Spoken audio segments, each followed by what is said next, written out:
Students, আশা করি তোমরা ভালো আছো। আজকে আমি ক্লাস 11-এর যৌগিক কোণ চ্যাপ্টার অতি সংক্ষিপ্তটা সব শেষ করে দেবো। অতি সংক্ষিপ্ত দেখবে আর 3টে অঙ্ক বাকি আছে, ঠিক আছে? তো আমরা আস্তে আস্তে শুরু করি। দেখো, প্রথম যে প্রবলেমটা আছে কি আছে, 5-এরটা দেখাও যে নিচে প্রদত্ত রাশিগুলির মান থিটা নিরপেক্ষ। যে দুটো অঙ্ক আছে, থিটা নিরপেক্ষ মানে এই দুটো অঙ্কে তুমি সরল করবে, সরল করার পর যে আনসারটা আসবে সেখানে কোনো থিটা থাকবে না, কোনো একটা যে ধ্রুবকের ধ্রুবক মান আসবে। দেখি, প্রথমে এই অঙ্কটা আছে কট দিয়ে, আমি লিখছি কি 1/tan 45 মাইনাস থিটা মাইনাস 1, এটাও লিখে নিলাম 1/tan থিটা মাইনাস 1। আমি কী করলাম, প্রথম একের অঙ্কটা কট দিয়ে আছে, আমি সমস্ত ট্যানে চেঞ্জ করে নিলাম, প্রথম লাইনই ট্যানে চেঞ্জ করে নিলাম। নেক্সট হচ্ছে 1/tan a মাইনাস সূত্র কি, tan a minus tan b by 1 plus tan a tan b minus 1, 1 minus tan theta by tan। এটা আমার উল্টে যাবে, এটা 1 plus tan theta by 1 minus tan theta, কারণ tan পাওয়ার উপরে মানটাকে 1 বসিয়েছি, ঠিক আছে?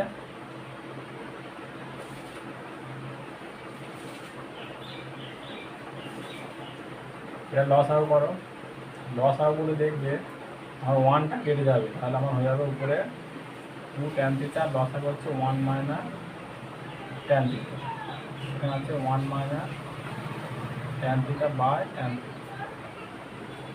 তাহলে tan থিটা কেটে গেল, 1 মাইনাস tan থিটা কেটে গেল, তাহলে 2, তাহলে যেটি কি হচ্ছে থিটা, এটি থিটা নিল।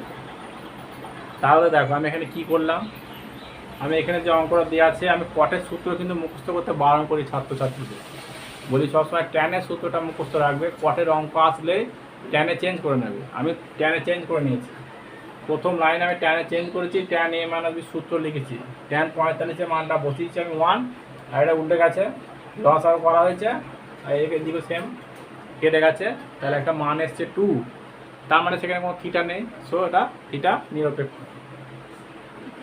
ঠিক আছে? বোঝা গেল?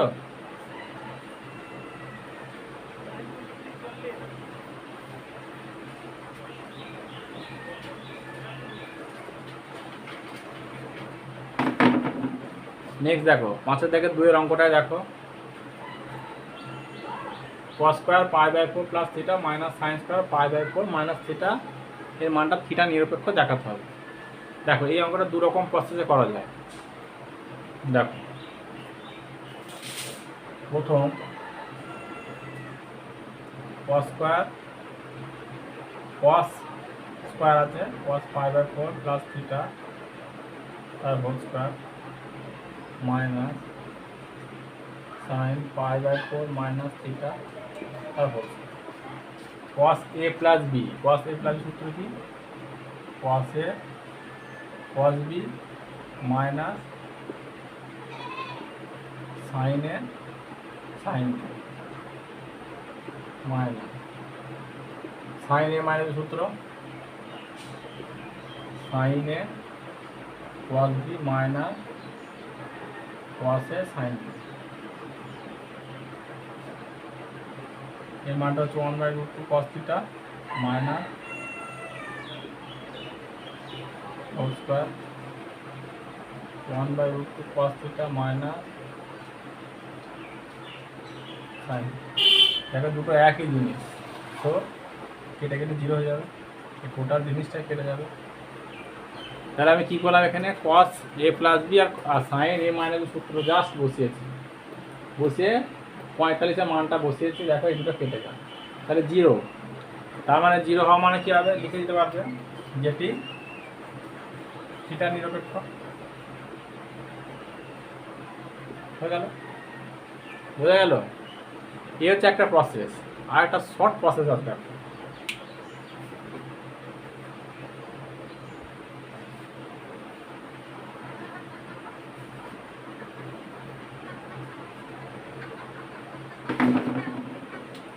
দেখো অর দেখো cos square A minus sine square B, cos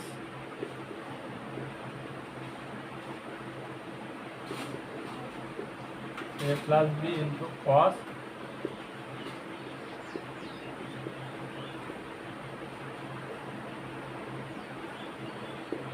সূত্রটা কি ছিল? cos square A minus sine square B ইকুয়ালটা হবে cos a প্লাস বি বা into cos a minus B. এই সূত্রটা কিন্তু একটা ইম্পর্টেন্ট সূত্র, কঠিন কঠিন অঙ্কতে কিন্তু এটা আমরা ব্যবহার করেছি। cos square A minus sine square B এটা আমি কিন্তু ব্যবহার করলাম। ঠিক আছে, এটা কেটে গেল, এটা হচ্ছে cos π/4 বাই cos 90, ওদিকে দেখো cos 2 থিটা, এটা কেটেছে, এখানে থিটা থেকে কেটেছে। cos 90 0 0 ইন্টু cos 2 থিটা মানে 0, তার মানে যেটি থিটা নিরপেক্ষ। বোঝা গেল? এটা শর্ট প্রসেস। আমি বলে এই ফর্মুলাটা মনে রাখতে, কারণ অনেক অঙ্কে দেখা গেছে এই ফর্মুলাটা ব্যবহার আছে। ঠিক আছে, অঙ্কটা দেখবে। এই অঙ্কটা অ্যাকচুয়ালি অতি সংক্ষিপ্ত লাস্ট অঙ্ক। দেখবে কি আছে, যদি cos alpha minus beta plus 1 যদি 0 হয়, তবে দেখাও যে এটা সমান 0 এবং এটা সমান 0। দেখো দেওয়া আছে cos alpha minus beta equal to -1 দেওয়া আছে। এটা অল সাইন ট্যান কস দিয়ে করা যেতে পারে। তো দেখছি cos আলফা মাইনাস বিটা এটা স্ট্যান্ডার্ড মান ছিল যে সাইন 180 ডিগ্রি সমান হচ্ছে 0 আর হচ্ছে cos 180 ডিগ্রি মানটা হচ্ছে -1।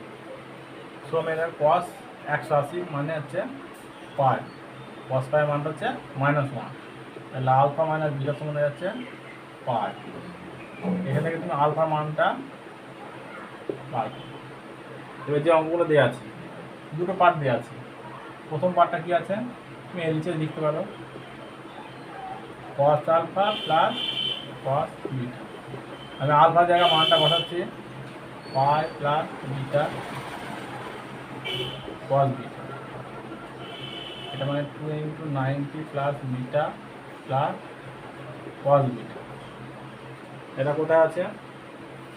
2 ইন্টু 90 অল সাইন ট্যান, ট্যানের ঘরে চলে গেছে, সো মাইনাস 2 আছে বলে cosই থাকবে, হয়ে গেল 0। সেটা অল সাইন ট্যান কস দিয়ে কিন্তু হয়ে গেল 0, এই যে RHS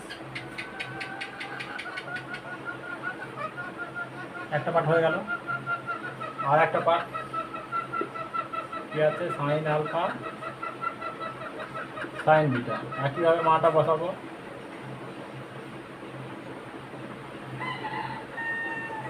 এটা তাই সাইন 2 ইন্টু 90 প্লাস বিটা,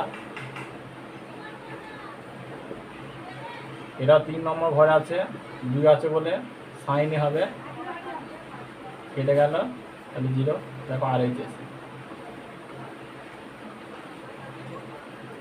বোঝা গেল? এটা একটা সিম্পল অঙ্ক, এটা কিন্তু ফর্মুলা ছাড়া অল সাইন ট্যান কস চ্যাপ্টার দিয়ে কিন্তু করে দিয়েছে, কেউ ফর্মুলা দিয়েও করতে পারে। নেক্সট আমরা সংক্ষিপ্ত কিছু অঙ্ক করবো এই ভিডিওতে। দেখো সংক্ষিপ্ত 1-এর 1 কি বলেছে, প্রমাণ করো BC = 3/2। তো আমি LHSটা লিখছি, সাইন স্কয়ার আলফা, একে আমি হাত দেব না, এটা সাইন A মাইনাস বি আছে, আমি সূত্রটা একবার ডাইরেক্ট লিখে দিচ্ছি, sine 120 sine A cos B minus cos A sine B তার হোল স্কয়ার। এখানেও তাই সূত্র লিখে দিচ্ছি, sine A cos B plus cos A sine B whole square. Sine 120 মানটা কত, সাইন ধরো 1 ইন্টু 90 প্লাস 30, তাহলে হয়ে যাবে, দেখো 2 নম্বর ঘরে আছে 120, সো প্লাস আর হয়ে যাবে cos 30, cos 30 মানে হচ্ছে √3/2। cos 120 মানটা কত হবে, cos 1 ইন্টু 90 প্লাস 30, 2 নম্বর ঘরে আছে নেগেটিভ, 1 আছে সাইন হয়ে যাবে, তাহলে মাইনাস হাফ। মানটা বসাবো,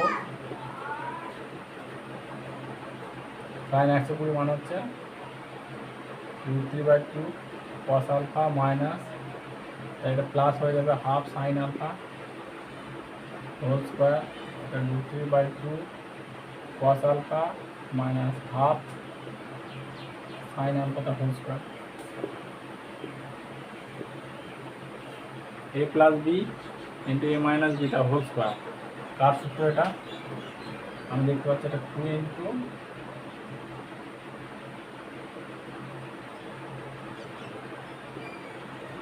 a square plus B square সূত্র। সূত্রটা কি ছিল?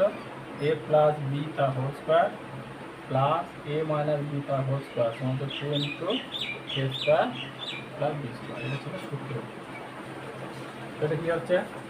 Sign square alpha 2 into 3/2 cos square alpha plus sine square alpha by 4 হলো সাইন স্কোয়ার আলফা প্লাস গুণি করে দাও 3 cos square alpha plus half into sine square alpha. আচ্ছা, কতগুলো সাইন স্কোয়ার আলফা হচ্ছে?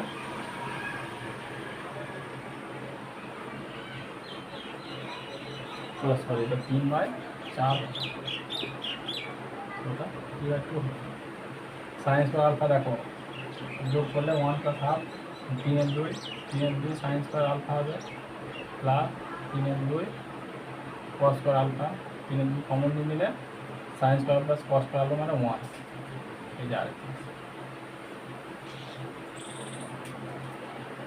বোঝা গেল? এটা হোল স্কোয়ার ছিল তো 3/4। ঠিক আছে, বোঝা গেল? আমি ধীরে ধীরে করছি, দেখে বুঝতে পারবে। তোমরা খাতায় লিখে করবে। হলো, এই মান দুটো আমি বার করে নিয়েছি বসাবো বলে। এখানে এই সূত্রটা আমি ব্যবহার করেছি। নেক্সট দেখবে একের দাগেরই করবো। একের দাগের 2 আর 3 অঙ্কটা দেখবে সেম একদম, যে আমি একটা করে দিয়েছি একদম মোটামুটি একই পারবে। তো আমি 4-এর অঙ্কটা করছি। কি আছে? প্রমাণ করো tan 70 সমান হচ্ছে 2 tan 50 প্লাস tan 20। দেখো এটা ধর আমি tan 70 থেকে শুরু করি। tan 70 সমান হচ্ছে কত? tan 50 plus 20। এই যে 50 আর 20 আছে বলে আমি শুরু করছি। tan a সূত্র tan a tan b by 1 minus tan a tan b হলো, এদিকে tan সূত্র আছে। যদি আমি কোনাকুনি গুণ করি tan সূত্র মাইনাস সরি 50 হচ্ছে হয়ে যাবে tan 70 হয়ে যাবে tan 70 tan 50 tan 20 tan 50 plus 20 tan a plus b। এ তো 50 ডিগ্রি, বি হচ্ছে 20 ডিগ্রি। আর এদিকে হয়ে যাবে tan 50 প্লাস tan 20 হলো। আমাকে দেখাতে হবে এই জিনিস। আমি দেখতে পাচ্ছি tan 70 মাইনাস 50, তাই তো? আচ্ছা, tan 70 tan 50 tan 20 মানে হয়ে যাবে দেখবে cot 70। কারণ দেখো cot 70 ডিগ্রি মানে হচ্ছে cot 90 মাইনাস 20 মানে হয়ে যাচ্ছে tan 20। tan 20 থেকে আমি cot 70 বসালাম, tan 50 tan 20 আর হয়ে যাচ্ছে tan 70। এইটা 1 হয়ে গেল মাইনাস tan 50 tan 50 tan 20 সমান হয়ে যাচ্ছে tan 70 ইকুয়াল টু ওইদিকে নিয়ে গেলে যাবে 2 ইন্টু tan 50 প্লাস tan 20। দেখো এটাই আছে হলো পুরোটা। ঠিক আছে, যেহেতু tan 70 আর 50 আর 20-র মধ্যে রিলেশন আছে, আমি ট্যান 70 থেকে কিন্তু শুরু করলাম। ট্যান 70 সমান tan 50 plus 20 tan A plus সূত্র ব্যবহার করেছি, দিয়ে তারপর সিম্পল ফোনাফোনি গুণ করে চলে এসেছে। বোঝা গেল? ওকে।